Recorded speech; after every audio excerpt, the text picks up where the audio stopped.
오늘 설교의 제목이 편안한 기독교, 불편한 기독교입니다. 설교 제목 자체가 우리를 편안하게 만들기보다는 좀 불편하게 만든다라는 생각이 듭니다. 여러분 맞습니다. 기독교는 불편해야 됩니다. 왜냐하면 기독교는 편안한 신앙이 아닙니다. 기독교는 원래 불편한 신앙입니다. 예수님을 믿는다는 것은 넓은 문이 아니라 좁은 문을 선택하는 것입니다. 그리고 예수님을 따른다라고 하는 것은 넓은 길이 아니라 좁은 길을 걷는 것입니다. 오늘 본문에도 보면 예수님께서 자신의 고난과 죽음과 부활을 말씀하셨습니다. 21절 다시 한번 읽어볼까요? 자, 시작. 이때로부터 예수께서 자기가 예루살렘에 올라가 장로들과 대제사장들과 서기관들에게 많은 고난을 받고 죽임을 당하고 제3일에 살아날 것을 제자들에게 비로소 나타내시니 아멘. 이 말씀에 보면은 많은 고난을 받고 죽임을 당하고 제3일에 살아나야 할 것을 이라고 말하고 있습니다. 고난과 죽음과 부활을 말하고 있습니다. 고난과 죽음과 부활은 구원의 핵심입니다. 복음의 3요소가 바로 예수 그리스도께서 나의 죄를 위해서 고난당하시고 십자가 달려 죽으시고 부활하신 것이 복음이죠. 예수님께서 이 말씀을 하시자 베드로가 뭐라고 말하죠? 그럴 수 없습니다. 항변하여서 강하게 반대를 하고 있는 것이죠. 그럴 수가 없습니다라고 반대했습니다. 그러자 예수님께서 베드로에게 뭐라고 말씀하셨습니까? 너가 하나님의 일을 생각하지 아니하고 사람의 일을 생각한다라고 지적을 하셨습니다. 여기서 하나님의 일은 고난과 죽음과 부활을 통해서 구원의 은혜를 베푸시는 것이죠. 그럼 사람의 일은 무엇인가? 사람의 일은 베드로가 꿈꾸는 이 땅에 로마를 쫓아내고 권력을 잡아서 편안하게 사는 것이 사람의 일입니다. 예수님께서 이 말씀을 하시고 난 다음에 제자들에게 말씀하셨습니다. 24절 말씀 읽어볼까요? 자, 시작. 이에 예수께서 제자들에게 이르시되 누구든지 나를 따라오려거든 자기를 부인하고 자기 십자가를 지고 나를 따를 것이니라. 아멘.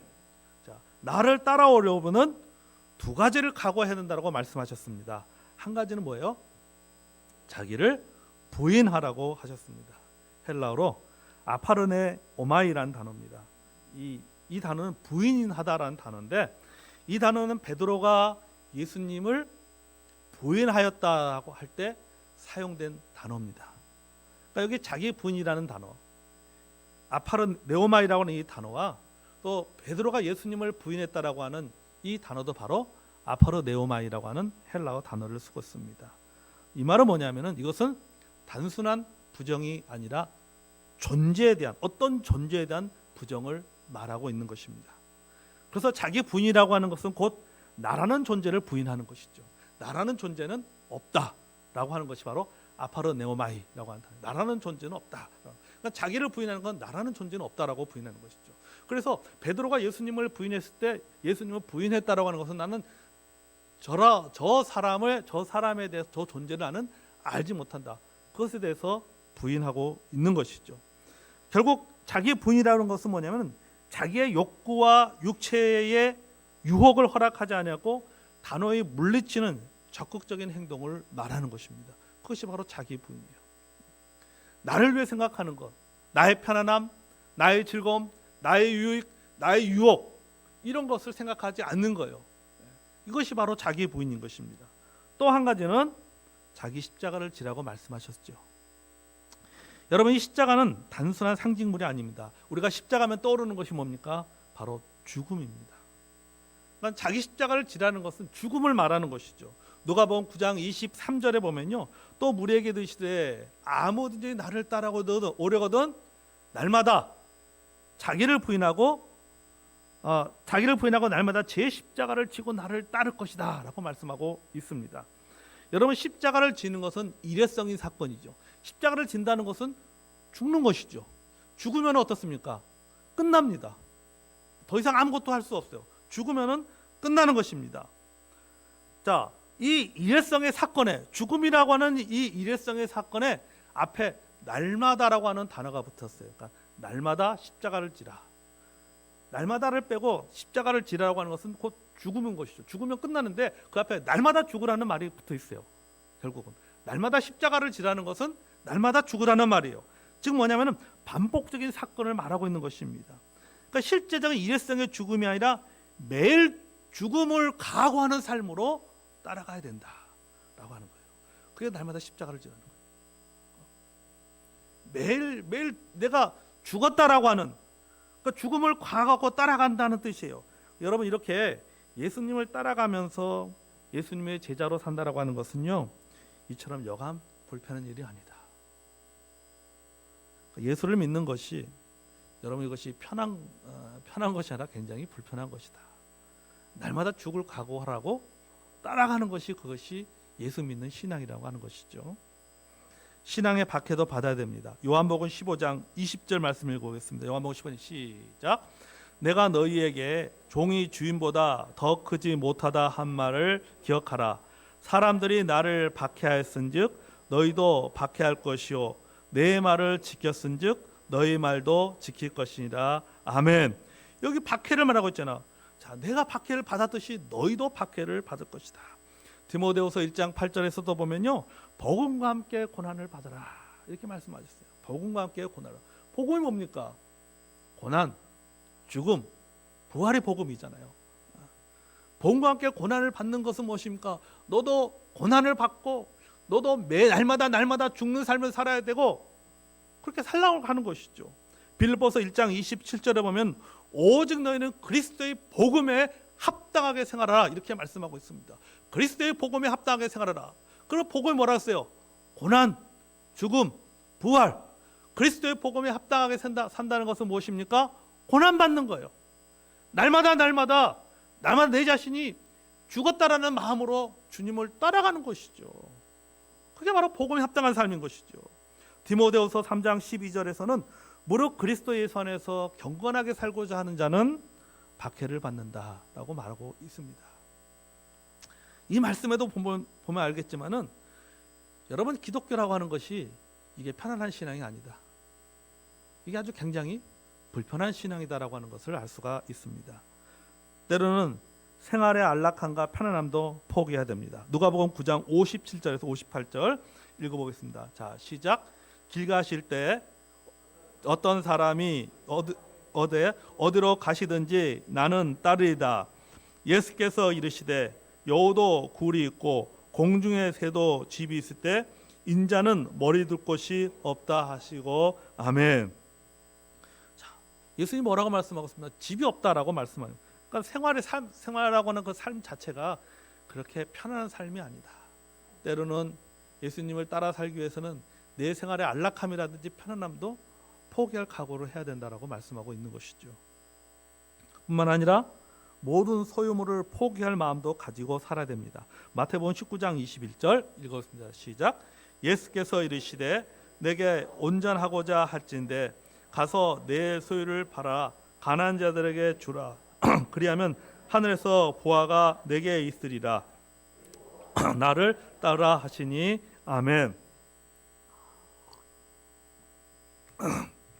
자, 여러분, 이렇게 기독교 신앙, 예수님을 따라가는 것이 얼마나 힘들고 불편한지를 우리가 성경을 통해서 내가 찾아보려고 마음을 먹는다면 얼마든지 찾을 수가 있는 거예요.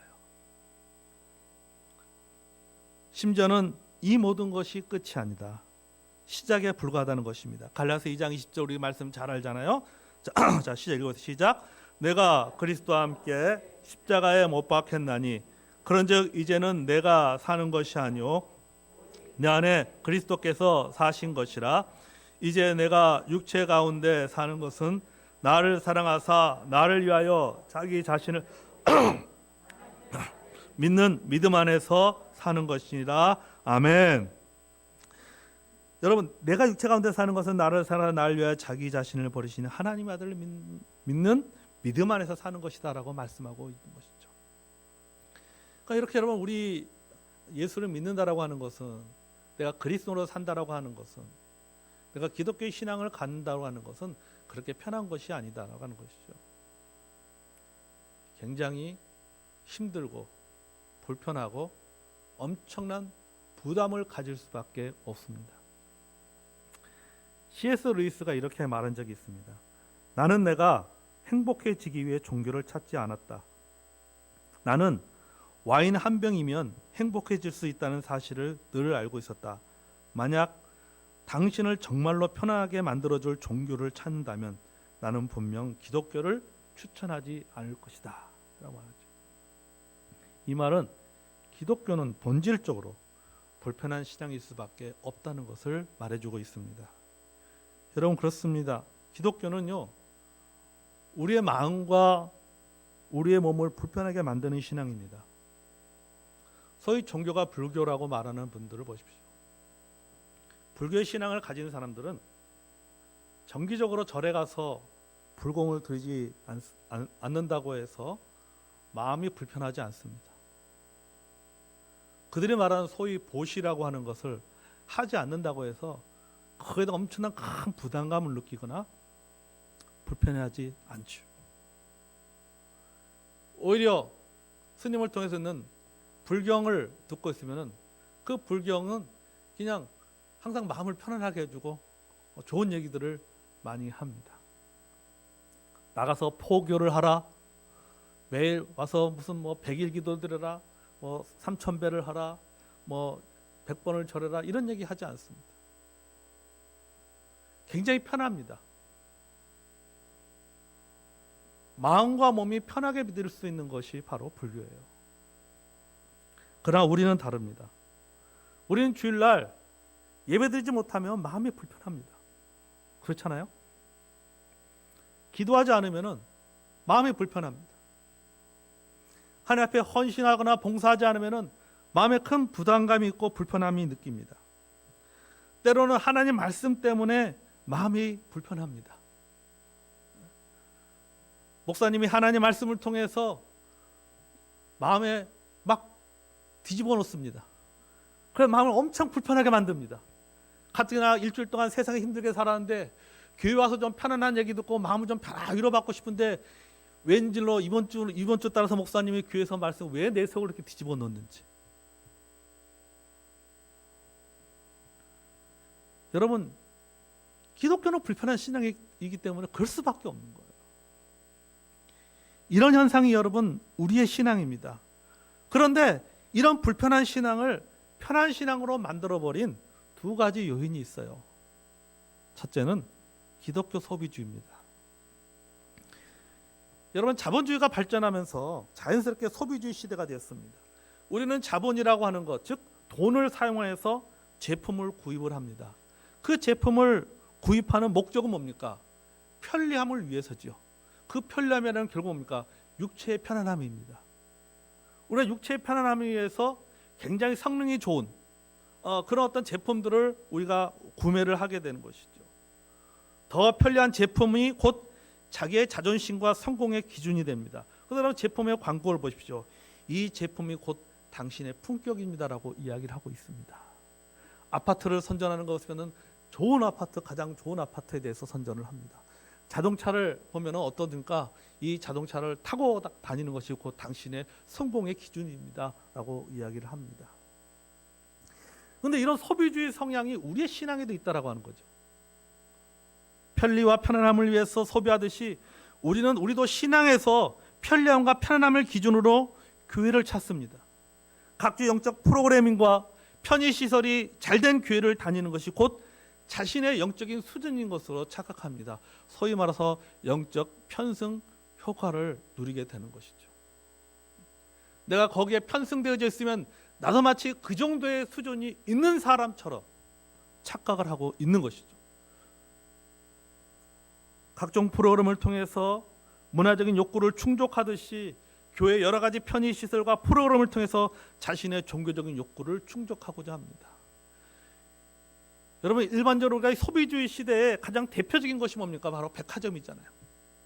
백화점에 가면 지하에서부터 꼭층까지, 지하에 가면은 음식 코너가 있고 1층에는 명품관이 있고 2층부터 여러 가지 브랜드가 있고 올라면 올라가서 극장도 있고 문화시설도, 문화센터도 있습니다. 거기 와서 다 모든 것을 소비하면서 거기서 모든 자신의 어떤 그 몸과 마음의 모든 것들을 충족하듯이 교회에서도 마찬가지로 우리가 자기 자신을 어떤 영적인 프로그램에 집어넣어서 내가 그 프로그램에 참여하는 것을 통해서 자신의 어떤 종교적인 성취감을 누리는 거예요. 스스로 성경을 읽고 스스로 기도하고 하나님 앞에 씨름하면서 하나님을 찾는 영적인 자급자족이 아니라 영적 프로그램에 참여하는 것으로 만족하는 것이죠.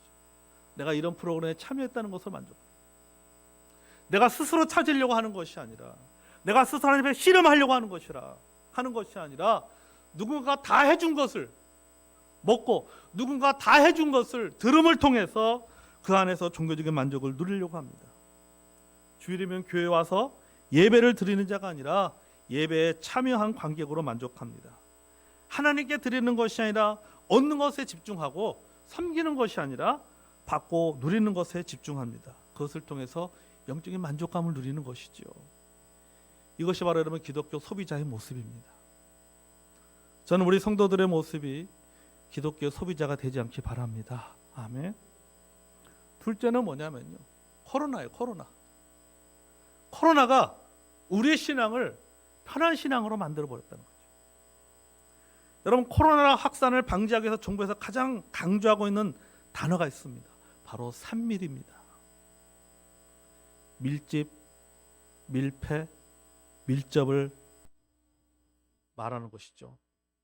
이 밀집, 밀폐, 밀접을 강조하면서 이것을 회피할 수 있는 유일한 대안은 뭐냐? 그것은 바로 거리두기다라고 얘기하고 있는 것이죠. 그러나 여러분 생각해 보십시오. 3밀이라고 하는 것은 밀접, 밀폐, 밀집은요, 인간이 관계를 맺어 살아가는 기본적인 삶의 모습이에요. 모여서 서로 밀집, 모여서 서로 친밀한 모임을 갖는 것이죠. 그래서 그런 모임이 있어야지. 그래서 관계를 맺으면 우리는 살아가는 것입니다. 일정한 공간에 함께 모여서 관계가 이루어지고 그래서 그런 상황 속에서 일이라고 하는 것이 도모가 되어지는 것이죠. 여러분, 교회도 마찬가지입니다. 히브리서 10장 24절 25절 읽어볼까요? 자, 읽었어요. 시작. 서로 돌아봐 사랑과 선행을 격려하며 모이기를 피하는 어떤 사람들의 습관과 같이 하지 말고 오직 권하여 그날이 가까워 볼수록 더욱 그리하자. 아멘. 여러분 24절 25절 말씀 보면요, 3밀이 저게 다 들어가 있어요. 밀집, 밀폐, 밀접 다 들어가 있는 거예요. 여러분, 교회는 모이는 공동체입니다. 아멘. 밀집과 밀폐와 밀접의 활동이 가장 활발히 일어나는 곳이 바로 교회예요. 교회. 그리고 이것이 신앙의 원동력입니다. 그러나 코로나는 밀접과 밀폐와 밀접을 해체시켜 버렸습니다. 그러니까 공동체와 신앙의 동력을 멈추게 했던 것이죠. 그러면서 오프라인에서 온라인으로, 대면에서 비대면으로, 현장에서 가상공화로 모든 환경을 바꿔버렸습니다. 생각하지도 못했던 온라인 예배를 드리고 온라인 모임을 갖고 헌금도 온라인으로 하고 있습니다. 사실 이런 방법은 너무 편합니다. 온라인 예배 드리고 온라인으로 모임을 가지면 너무 편하죠. 시간도 공간도 효율적으로 사용할 수 있습니다. 코로나 팬데믹 시대에 필요한 조치입니다. 그러나 이것이 우리의 신앙을 편안한 신앙으로, 때에 따라서는 게으른 신앙으로 만들고 있다라고 하는 것입니다. 그렇지 않습니까? 제가 이런 현상을 말하는 것은요, 우리가 옛날로 다시 돌아가자는 이야기가 아니라 우리의 영적인 습관이 이런 것에 익숙해지면 결국은 편리주의를 찾고 편안한 것을 찾다가 신앙의 본질을 잃어버릴 수도 있기 때문인 거예요. 예수님께서 예루살렘에 들어가셔서 성전에서 장사하는 사람들을 아주 혼내셨잖아요. 아주 거길 뒤집어 엎어놨습니다. 그렇죠? 마가복음 11장 15절 17절 같이 한번 볼까요? 자, 시작. 그들이 예루살렘에 들어가니라. 예수께서 성전에 들어가사 성전 안에서 매매한 자들을 내쫓으시며 돈 바꾸는 자들의 상과 비둘기 파는 자들의 의자를 둘러부시며 아무나 물건을 가지고 성전 안으로 지나다님을 허락지 아니하시고 이에 가르쳐 이르시되 기록된 바 내 집은 만민이 기도하는 집이라 칭하지 아니하였느냐. 너희는 강도의 소굴을 만들었도다 하시매 아멘. 여러분, 성전이 왜 이렇게 되었습니까? 바로 편리주의 때문에 이렇게 된 거예요. 세계 도처에 흩어진 유대인들이 6월절이 되면 예루살렘 성전으로 모여들었습니다. 성전에 들어가려면 성전세를 내야 됩니다. 성전에 내는 돈은 거룩해야 됩니다. 그래서 성전 안에서 통용되어지는 이 성전세는 그 은으로 만들어진 별도의 화폐를 사용했습니다. 자, 그럼 로마에서 오는 유대인들은 로마 돈을 가져와서 그곳에서 성전 화폐로 바꿔야 됩니다. 헬라에 살던 사람은 헬라 돈을 화폐를 가지고 와서 그곳에서 성전에서 성전 화폐로 다시 바꿔야 됩니다. 그러면서 자연스럽게 환전소가 생겼습니다. 6월절 제사를 드리기 위해서 뭐가 필요한가요?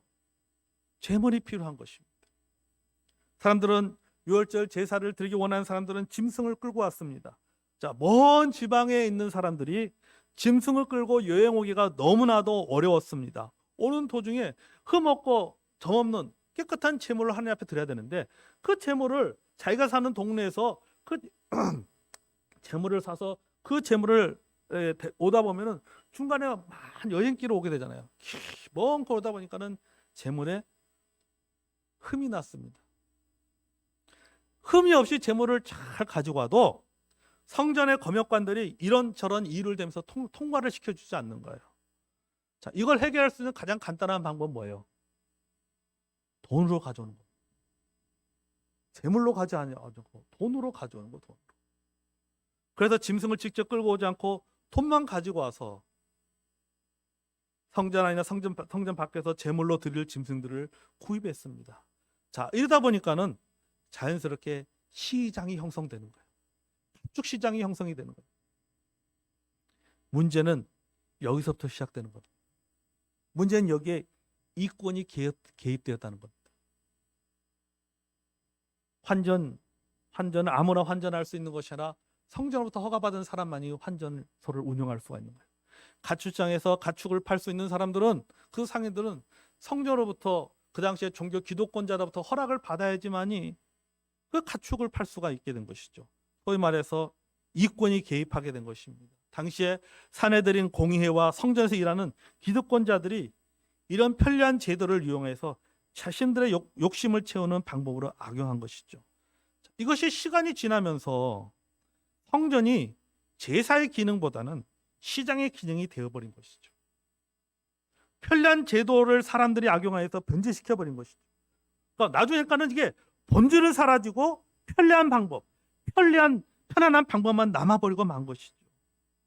여러분, 편안하고 편리한 것, 효율적인 것 좋습니다. 하지만 이것에 익숙해져서 본질을 잃어버린 일이 발생하면 안 된다는 거죠. 아멘. 사실 우리가 온라인으로 예배를 드리면 교회를 가기 위해서 준비하지 않아도 되기 때문에 시간적으로 편하고 공간적으로 너무너무 편합니다. 그렇지 않습니까? 교회 오려면은 아침에 일찍 일어나야죠. 씻어야죠. 화장해야죠. 옷도 잘 챙겨 입어야 되죠. 차를 타고 와야죠. 너무 많은 시간을 준비하는 거예요. 교회를 가기 위해서 준비하는 시간, 뭐 1시간 내지는 또는 1시간 반을 준비해야 됩니다. 그런데 온라인 예배 드리면은 그만큼의 시간적인 여유가 생깁니다. 프로젝트의 성경 구절을 저렇게 딱 띄워놓으면은 성경을 찾지 않아도 되기 때문에 너무 편합니다. 온라인으로 헌금을 드리면 은행에 가서 굳이 돈을 찾지 않고 준비할 필요도 없습니다. 아주 편리하죠. 그러나 자칫하면 편리함이 편의주의가 되고 그러다 보면은 본질은 사라지고 형식만 남을 수 있는 거예요. 그리고 우리는 그 형식에 참여했다는 것을 가지고 스스로 만족할 수 있습니다. 여러분, 우리는 늘 기억해야 됩니다. 우리의 신앙은 편하지 않습니다. 본질적으로 불편한 신앙입니다. 예수님께서 마태복음 5장에서 팔복을 말씀하셨잖아요. 여러분, 팔복을 보십시오. 어떤 자는 복이 있나니 말씀하고 있는데, 그 복이 있다라고 하는 그 조건을 말하면 그 상태에 있는 사람들을 보면 다 뭡니까? 이 시대에 흐르는 건 맞지 않아요. 그러니까 결국 이 말씀 뭐냐면은 불편한 자가 복이 있다는 말씀. 불편한 자가 복이 있다. 예수님을 위해서 때로는 그 불편함을 각오하고 살아가는 자가 복이 있다는 말씀이에요. 여러분, 편리와 편안함이 필요하지만은 우리가 그것에 빠져 본질이 흐려지거나 변질되어서는 안 된다라고 하는 겁니다. 아멘. 코로나가 우리의 신앙생활에 가장 큰 변화를 준 것은 예배입니다. 가장 큰 변화는 예배. 로마서 12장 2절 말씀처럼 우리는 살아있는 영적 예배를 드려야 됩니다. 아멘. 요한복음 4장의 말씀처럼 신령과 진정함으로 예배 드려야 됩니다. 이 말씀을 보면은 예배는 공간의 문제가 아니라 예배는 태도의 문제입니다. 공간의 문제가 아니에요. 주일날 교회 와서 예배를 드리든 집이나 사무실에서 예배를 드리든 상관없어요. 그러나 우리가 반드시 점검해야 될 것은 예배에 대한 나의 태도라고 하는 거죠. 내가 사무실에서 예배 드리든 상관없어요. 집에서 예배 드리든 상관이 없습니다. 오늘날 예배 드리든 상관이 없습니다. 교회 와서 이 예배당에서 예배를 드리든 상관이 없습니다. 중요한 것은 어떤 공간에서 예배를 드리냐가 중요한 것이 아니라 그 예배에 대한 마음의 태도가 중요하다는 거죠. 그러나 우리가 반드시 점검해야 될 것은 예배에 대한 나의 태도입니다. 내가 내 편리함을 추구하기 위해서 내 편안함을 생각해서 예배의 형태를 바꾸는 것이라면 그것은 편리주의라고 하는 겁니다. 어쩔 수 없는 선택과 자신의 편리함과 게으름으로 선택하는 것은 다르다라고 하는 거죠. 코로나로 인해서 변해버린 신앙의 모든 행위나 활동은요, 우리가 특수한 상황 때문에 생긴 임시 방편이고 일시적인 것이라는 것을 여러분 기억을 해야 돼요.